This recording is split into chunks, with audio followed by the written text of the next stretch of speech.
میرا نام سعدیہ ہے اور میری عمر 30 سال ہو چکی ہے۔ میں ایک غریب گھرانے سے تعلق رکھتی ہوں۔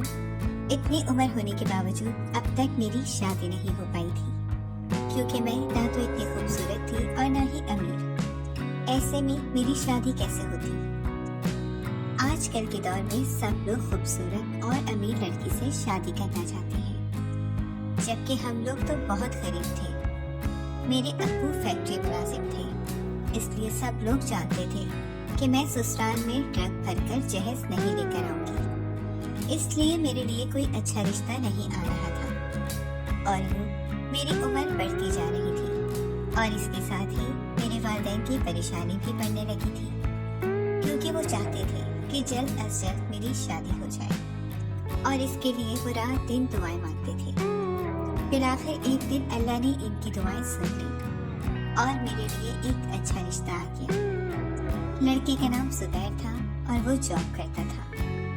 اس کی اماں یہ رشتہ لے کر آئی تھی، جبکہ اس کا باپ 5 سال پہلے ہی مر چکا تھا۔ زبیر اپنے والدین کی اکلوتی اولاد تھا۔ یہ رشتہ میرے والدین کو بہت پسند آیا تھا اور ان کا بس نہیں چل رہا تھا کہ وہ مجھے ابھی ان لوگوں کے ساتھ رخصت کرتے، کیونکہ یہ رشتہ بہت اچھا تھا۔ لڑکا خوش شکل اور کماؤ تھا، اور سب سے بڑھ کر میری سسرال والے بہت پیسے والے دکھائی دے رہے تھے۔ چونکہ میرے گھر والوں کو یہ رشتہ بہت پسند آیا تھا، اس لیے وہ اگلے ہی دن ان کے گھر چلے گئے تاکہ لڑکی کا گھر بار دیکھ لیں۔ اس دوران میں دعا کر رہی تھی کہ کاش سب کچھ ٹھیک ہو جائے اور یہاں میری شادی ہو جائے، کیونکہ اب تو میں لوگوں کے تانے سن سن کر تھک چکی تھی۔ ایسا لگتا تھا کہ وہ لمحہ قبولیت کا تھا، کیونکہ جب میرے گھر والے وہاں سے واپس آئے تو سب بہت خوش تھے۔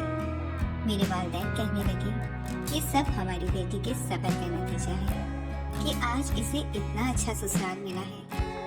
یہ سن کر میں پھولے نہیں سمائی۔ سب میری قسمت پر رش کر رہے تھے کہ مجھے اتنا اچھا رشتہ مل گیا تھا۔ مگر اگلے دن زبیر کی امی ہمارے گھر آئی اور ایسی بات کہہ دی جسے سن کر ہم سب ششدر رہ گئے۔ میری ساس نے کہا کہ آپ لوگوں کو میرا بیٹا اور گھر بہت پسند آیا ہے، لیکن میں آپ کی بیٹی کو اپنی بہو تبھی بناؤں گی جب آپ لوگ میری ایک شرط مانیں گے۔ یہ سن کر میرے والدین پریشان ہو گئے۔ انہیں لگا کہ یقیناً یہ لوگ بھی جہیز کے نام پر ایک لمبی لسٹ دینے والے ہیں۔ تبھی تو میری امی نے گھبرا کر میری ساس سے پوچھا کیسی شرط؟ یہ سن کر میری ساس کہنے لگی ہماری بس ایک ہی شرط ہے، اور وہ یہ کہ شادی کے بعد آپ کی بیٹی رات کے وقت ہماری حویلی کا پہرا دے گی۔ یہ سن کر سب پریشان ہو گئے کہ آخر یہ کیا معاملہ تھا۔ میری ساس یہ کہہ کر چلی گئی کہ اگر آپ لوگوں کو ہماری شرط منظور ہو تو ہمیں کال کر کے بتا دینا۔ یہ سن کر میرے گھر والے سوچ میں پڑ گئے۔ سچ تو یہ تھا کہ رشتہ بہت اچھا تھا، مگر ان لوگوں کی یہ شرط بہت عجیب و غریب تھی۔ میرے والدین نے یہ بات میرے سامنے رکھی اور مجھ سے پوچھا کہ اب ہمیں کیا کرنا چاہیے تھا۔ میں نے بھی ان کی اس شرط پر بہت غور کیا کہ آخر انہوں نے ایسی شرط کیوں رکھی تھی، لیکن اس سے پہلے میرے گھر والے اس رشتے کے لیے انکار کرتے تھے۔ میں نے گھر والوں سے کہہ دیا کہ مجھے یہ رشتہ اس شرط پر منظور تھا، اور میں نے اپنے والدین سے کہہ دیا کہ وہ میری شادی کی تیاریاں شروع کر دیں۔ اگرچہ یہ شرط بہت مشکل تھی، مگر میں جانتی تھی کہ میری عمر بہت زیادہ ہو چکی تھی اور غربت کی وجہ سے کسی اچھے لڑکے کا رشتہ آنا ناممکن تھا۔ اس لیے مجھے یہ شرط ماننی پڑے گی، کیونکہ اگر میں نے اس رشتے سے انکار کر دیا تو پھر میرے لیے ایسا اچھا رشتہ نہیں آئے گا۔ اس لیے میں نے سمجھداری سے کام لیتے ہوئے اس رشتے کے لیے ہاں کہہ دی اور شادی کے لیے اس شرط کو مان لیا۔ میں نے سوچ لیا کہ اب شادی کے بعد جو ہوگا وہ دیکھا جائے گا، اور یوں میری شادی کی تیاریاں شروع ہو گئیں۔ میرے خاندان والے میری شادی کا سن کر ہی ہکا بکا رہ گئے، اور جب انہیں یہ پتا چلا کہ میری شادی اتنے اچھے گھر میں ہو رہی تھی اور میں شادی کے بعد اتنی بڑی حویلی میں جا کر رہنے والی تھی، یہ سن کر ہی میرے سارے رشتے دار جل ہی گئے۔ میں بھی ان کو جلتا ہوا دیکھ کر خوش ہو گئی، मगर जब जब मुझे अपने ससुराल वालों की शर्त याद आ जाती मैं कांप कर रह जाती थी, क्योंकि शर्त के मुताबिक मुझे सुहागरात से ही ससुराल वालों की हवेली का पहरा देना था। ये सोचकर मुझे घबराहट होने लगी, मगर मैंने आहिस्ता आहिस्ता अपनी घबराहट पर काबू पा लिया और मैं खुद को बहलाने लगी। शादी के वक्त मेरे ससुराल वालों ने इतना पैसा खर्च किया कि मेरे खानदान वाले देखते ही रह गए और ये देखकर मैं खुश हो गई। और यूं दिन तेजी से गुजर गए और मैं अपने ससुराल आ गई। यहाँ आकर तो मेरी आंखें फटी की फटी रह गईं, क्योंकि ये हवेली तो मेरी सोच से भी बढ़कर खूबसूरत थी। इसमें कई कमरे थे। ये हवेली काफी बड़ी थी। मेरा शौहर भी बहुत अच्छा था। इसने मुझे मुंह दिखाई में सोने के कंगन दिए। मेरी सास भी मुझसे बहुत प्यार से पेश आई, मगर कुछ देर बाद ही उन्होंने मुझसे कहा कि हम तो अपने कमरों में सोने जा रहे हैं, मगर तुमने शर्त के मुताबिक सारी रात जागकर हवेली का पहरा देना है। ये सुनकर मैं घबरा गई, मगर मेरा शौहर और सास मुझे अकेला छोड़कर सोने चले गए और मैंने हिम्मत की और खुद को हौसला देते हुए बाहर आ गई और हवेली का पहरा देने लगी। ये मेरा इस हवेली में पहला दिन था, इसलिए मुझे बहुत डर लग रहा था। मगर मैं हवेली के अंदर बाहर घूमते हुए सोचने लगी कि आखिर इस हवेली में ऐसा खास छुपा हुआ क्या था जो ये लोग चाहते थे कि मैं इस हवेली का पहरा दूं। मैं इस बात की खोज लगाना चाहती थी, मगर चूंकि ये हवेली बहुत बड़ी थी, इसलिए मैंने इस रात चंद ही कमरों को चेक किया था। वैसे मैंने रात को पहरा देते हुए महसूस किया था कि हवेली के ज्यादातर कमरों को ताला लगा हुआ था। फिर वो रात गुजर गई। सुबह जब मेरी सास और शौहर जागे तो मैं नाश्ता करके सो गई, क्योंकि सारी रात जागने की वजह से मेरी आंखें बंद हो रही थी। इसलिए लेटते ही मेरी आंख लग गई और मैं सारा दिन बेखबर सोती रही। शाम के वक्त मेरे शौहर ने मुझे आकर जगाया और मुझे नहीं पता था कि सारा दिन घर में क्या होता रहा। फिर इस रात भी मैं जागकर हवेली का पहरा देती रही और मेरे शौहर और सास अपने कमरों में सोने चले गए।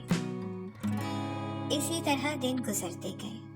मैं रात भर जागकर पहरा देती रही और दिन में बेखबर सोती रही। एक रात जब मैं पहरा दे रही थी, तब एक आवाज से मैं चौंक गई। मुझे समझ नहीं आया कि ये आवाज कहाँ से आ रही थी, मगर ये तो पक्का था कि ये खटखट की आवाज इसी हवेली के अंदर से ही आ रही थी। मगर ये जानने से पहले ही सुबह हो गई और मैं मालूम नहीं कर सकी कि ये आवाज कहाँ से आ रही थी। रोज की तरह मैं नाश्ता करके सो गई और शाम को ही जागी। कुछ दिनों से मैं देख रही थी कि जागने की वजह से मेरा सर बड़ा भारी होता था और यूं लगता था जैसे मुझे किसी ने बेहोशी की दवा पिला दी। क्योंकि मुझे यहाँ ससुराल में आए इतने दिन हो चुके थे, मगर कभी भी मेरी आंख दिन के वक्त नहीं खुली। मैं हमेशा शाम तक बेहोश पड़ी रहती थी और मुझे पता नहीं चल पाया कि दिन के वक्त यहाँ हवेली में क्या होता था। बावजूद कोशिश के भी मैं दिन के वक्त नहीं जाग पाई, क्योंकि नाश्ता करते ही मैं बेहोश हो जाती थी और मेरी आंख शाम के वक्त ही खुलती थी। शाम के वक्त ही मेरी मुलाकात अपने शौहर और सास से होती थी। हम तीनों एक साथ खाना खाते थे। मेरी सास और शौहर ज्यादातर खामोश ही रहते थे। खाना खाने के बाद वो दोनों अपने अपने कमरों में चले जाते थे, जबकि मैं किचन में जाकर खाने के बर्तन धोती थी। बर्तन धोने के बाद मैं अपने लिए चाय बना लेती, क्योंकि शर्त के मुताबिक मुझे जागना था। इस वक्त मैं कभी कभी किसी सहेली या अपने घर वालों से भी बात कर लेती थी। मेरे वालिदैन जब भी मुझसे पूछते थे कि मैं ससुराल में खुश तो हूँ, ये सुनकर मैं अक्सर ही हंस देती थी और कहती थी, मैं अपने घर में बहुत खुश हूँ और मेरा शौहर मेरा बहुत ख्याल रखता है, इसलिए आप लोग मेरी फिक्र ना किया करें। ये सुनकर मेरे वालिदैन भी मुतमईन हो जाते थे। मैं इन पर जाहिर नहीं करना चाहती थी कि मैं यहाँ किस मुश्किल में थी। पहली रात मैंने इसे महसूस किया था कि जैसे यहाँ हवेली से खटखट की आवाजें आ रही थी। इस वक्त मुझे लगा कि ये सब मेरा वहम था, मगर जो जो वक्त गुजरता जा रहा था, ये आवाजें तेज होती जा रही थी। कभी कभी मुझे लगता था कि जैसे ये आवाजें किसी के चिल्लाने या रोने की थी। मगर इस हवेली में हम तीनों के सिवा और कौन था जो इस हवेली में रहता था। मगर वक्त गुजरने के साथ साथ मेरा शक यकीन में बदलने लगा। फिर एक दिन मैंने सोच लिया कि मैं पहरा देने के बहाने अपनी सास और अपने शौहर के कमरे को लॉक करके इन आवाजों का ताक़ुब करूंगी और मैं देखूंगी कि आखिर ये आवाजें कहाँ से आती थी। इसके लिए जरूरी था कि मेरे पास हवेली के बंद कमरों की चाबियां भी हों। मगर मैंने देखा था कि चाबियां तो मेरी सास के पास थी और वो हर वक्त इनको अपने पास ही रखती थी। फिर एक रात जब मेरी सास खाना खा रही थी, मैंने इनके पास रखी चाबियां चुपके से उठा ली और इन चाबियों की जगह कुछ बेकार चाबियां रख दी। जो ही मेरी सास और शौहर सो गए, मैंने इन दोनों के कमरे को लॉक कर दिया और इन चाबियों से हवेली के सभी बंद दरवाजे खोलकर देखने लगी। मगर मुझे वहाँ कुछ नहीं मिला। मगर इसके बावजूद मुझे लग रहा था कि हवेली के अंदर से कुछ आवाजें आ रही थी। मैं इन आवाजों का ताक़ुब करने लगी। तभी अचानक मुझे एहसास हुआ कि ये आवाजें कमरों से नहीं बल्कि हवेली के निचले हिस्से से आ रही थी। तब मुझे एहसास हुआ कि इस हवेली में एक तहखाना भी था और ये आवाजें यहीं से आ रही थी। मैं आहिस्ता आहिस्ता इस तहखाने की तरफ बढ़ने लगी। अगरचे मेरे दिल की धड़कन बढ़ती जा रही थी, मगर मैं ये राज जान लेना चाहती थी कि आखिर ये आवाजें किसकी थी।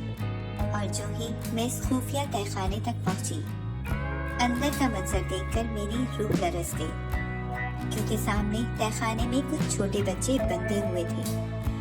किसी ने मासूम छोटे बच्चों को कैद कर रखा था। इनमें से कुछ बेहोश थे और कुछ रो रहे थे। ये देखकर मैं परेशान हो गई।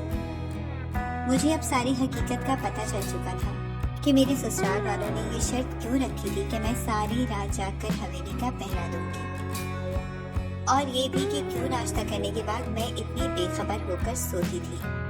मुझे पहले दिन से लग रहा था कि जरूर मेरे ससुराल वाले मुझसे कुछ छुपा रहे थे, और अब तो मैंने ये सब अपनी आंखों से देख लिया था। मैंने जल्दी से एक नंबर मिलाया। सुबह हुई तो मेरी सास जल्दी से उठी और हम तीनों के लिए नाश्ता बनाए, मगर मैं बार बार घड़ी की तरफ देख रही थी। इसी वक्त मेरा शौहर भी तैयार होकर किचन में आ गया। उसने मुझसे कहा कि मैं नाश्ता कर लूं, मगर मैं आज नाश्ता नहीं करना चाहती थी, क्योंकि आज मैं जागना चाहती थी, क्योंकि मैंने किसी को कॉल करके बुलाया था और अब मुझे इसके यहाँ आने का इंतजार था। फिर कुछ देर बाद मेरा इंतजार खत्म हुआ और पुलिस की गाड़ियां हॉर्न बजाते हुए हवेली के दरवाजे पर पहुंच गई। ये देखकर मेरी सास और शौहर घबरा गए और उन्होंने यहाँ से निकलना चाहा, मगर पुलिस जल्द ही हवेली के अंदर आ गई और पुलिस के एहलकार पूरी हवेली की तलाशी लेने लगे। अरे आप लोग ये क्या कर रहे हैं? मेरी सास चिल्लाने लगी, मगर पुलिस अपना काम करने लगी। कुछ देर बाद पुलिस ने तहखाने से बच्चे बरामद कर लिए, जिसे देखकर मेरी सास और शौहर हैरानी की एक्टिंग करने लगे। और जो ही पुलिस ऑफिसर ने इन दोनों से हवेली में कैद इन छोटे बच्चों के मुतालिक पूछा, वो दोनों तो ये सुनकर ही मुकर गए और कहने लगे, हमें इन बच्चों के बारे में कुछ नहीं पता, इसी से पूछ लो, क्योंकि यही तो रात भर हवेली का पहरा देती है और इसी ने बच्चों को कैद कर रखा था।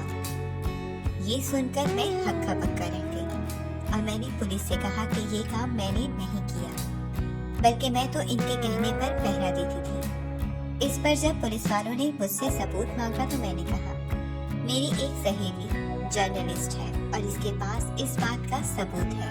फिर कुछ देर बाद मेरी सहेली हवेली आ गई। जिस रात मैंने तहखाने में कैद बच्चे देखे थे, मैंने इसी सहेली को बुला लिया था। इसने सब बच्चों की वीडियो बना ली थी और सारे सबूत इकट्ठे कर लिए थे कि इन बच्चों को कब और कहां अगवा किया गया था। पुलिस ने ये सबूत देखते ही मेरी सास और शौहर को पकड़ लिया और कहा कि जब तक इन बच्चों के वालिदैन का पता नहीं चल जाता, ये सब हवेली में ही रहेंगे। और यूं मैं इन बच्चों को पालने लगी।